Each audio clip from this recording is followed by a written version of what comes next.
Greetings, fellow wanderers of Middle-earth.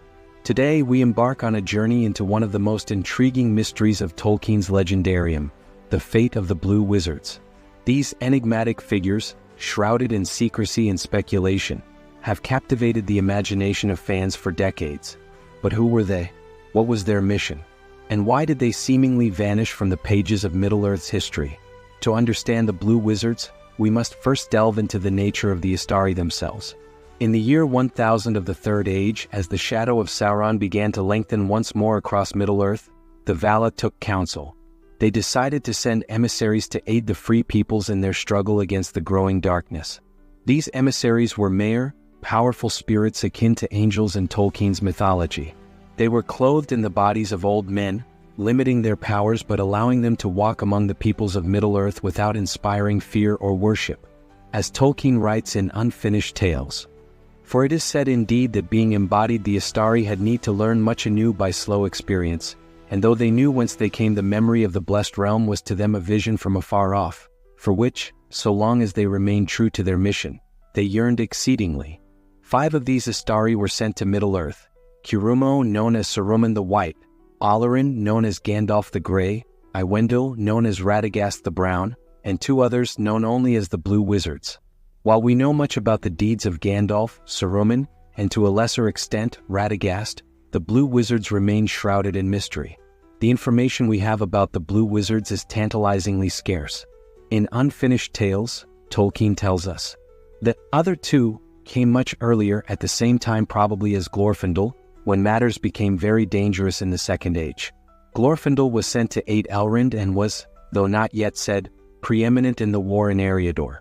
But the other 2 Istari were sent for a different purpose: Marinatar and Romastamo, Darkness Slayer and East Helper." This passage gives us several crucial pieces of information. The Blue Wizards arrived in Middle-earth during the Second Age, much earlier than the other Istari. They were sent for a specific purpose, different from that of Gandalf, Saruman, and Radagast. Their names, Marinatar and Romastamo, hint at their mission in the East. But why the East? What was so important about this region that required the attention of 2 powerful Maiar? To understand the significance of the Blue Wizards' mission, we must consider the geopolitical landscape of Middle-earth.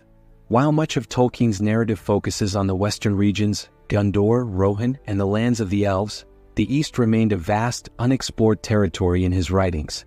However, we know that Sauron's influence extended far beyond Mordor. In The Lord of the Rings, we see armies of Easterlings marching to Sauron's aid, suggesting that his power held sway over many eastern realms. As Tolkien writes in a letter, "I think they went as emissaries to distant regions, east and south, far out of Númenórean range, missionaries to enemy-occupied lands, as it were. What success they had I do not know, but I fear that they failed, as Saruman did, though doubtless in different ways. And I suspect they were founders or beginners of secret cults and magic traditions that outlasted the fall of Sauron." This passage hints at the enormous challenge faced by the Blue Wizards. They were tasked with countering Sauron's influence in lands far from the bastions of the Elves and Númenóreans, among peoples who may have already fallen under the Dark Lord's sway. So, what became of Alatar and Palando? Tolkien's writings offer conflicting accounts, which have led to various theories among fans and scholars. In some of Tolkien's earlier writings, he suggests that the Blue Wizards, like Saruman, failed in their mission and fell into darkness. This would explain their absence from the events of the Third Age. However, in later writings, Tolkien seems to have changed his mind. He posits that the Blue Wizards may have had a significant impact in the East, weakening Sauron's influence and preventing him from overwhelming the West with vast armies from these regions. Drawing from Tolkien's letter, some speculate that the Blue Wizards may have established magical traditions or secret societies in the East, which continued to operate long after Sauron's fall. Others theorize that the Blue Wizards, having completed their mission, successfully or not, may have returned to Valinor, explaining their absence from later events. Another possibility is that the Blue Wizards remained in the East, continuing their work against the forces of darkness even during the events of The Lord of the Rings.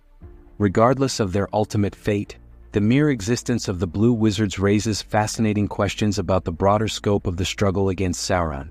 Their mission to the east suggests that the conflict was truly global, extending far beyond the borders of Gondor and Rohan. If we consider the theory that the Blue Wizards were successful, The impact on the events of The Lord of the Rings could be enormous, albeit indirect. By weakening Sauron's hold on the Eastern realms, they may have prevented him from bringing overwhelming forces to bear against the free peoples of the West. Imagine for a moment the Battle of the Pelennor Fields with not just the forces we see in the narrative, but with vast armies from the East joining the assault. The outcome of the War of the Ring might have been very different indeed. Moreover, the Blue Wizard's mission highlights the wisdom and foresight of the Valar. By sending emissaries to distant lands, they ensured that the struggle against darkness was fought on multiple fronts, not just in the realms most familiar to us from Tolkien's main narrative. Despite, or perhaps because of, the mystery surrounding them, the Blue Wizards have captured the imagination of many fans. They've appeared in various adaptations and expansions of Tolkien's work, from video games to fan fiction and tabletop RPG campaigns. This enduring fascination speaks to the power of Tolkien's world building. Even characters mentioned only in passing can spark endless curiosity and creativity among fans. As we conclude our exploration of the Blue Wizards, we're left with more questions than answers. But perhaps that's exactly as it should be. Tolkien's world is vast and deep, with many corners left intentionally unexplored, leaving room for our imagination to roam. The Blue Wizards remind us that the struggle against darkness in Middle-earth was more expansive and complex than we might initially assume. They hint at untold stories and unseen battles, reminding us that for every tale we know of Middle-earth, there are countless others lost to time and distance. In the end, the mystery of the Blue Wizards serves to deepen our appreciation for the richness of Tolkien's creation. It encourages us to look beyond the familiar tales, to imagine the vast tapestry of history and conflict that forms the backdrop to the stories we love. So, fellow travelers in Middle-earth, I leave you with this question. What do you think became of LOTR and Pelennor? Did they succeed in their mission, or did they fall into shadow? Did they establish hidden magical traditions that persist to this day, or did they return to the undying lands, their work complete? Share your theories in the comments below, and let's keep the spirit of discovery and imagination alive in our explorations of Tolkien's magnificent world. Until next time, may your paths be green and the wind always at your back.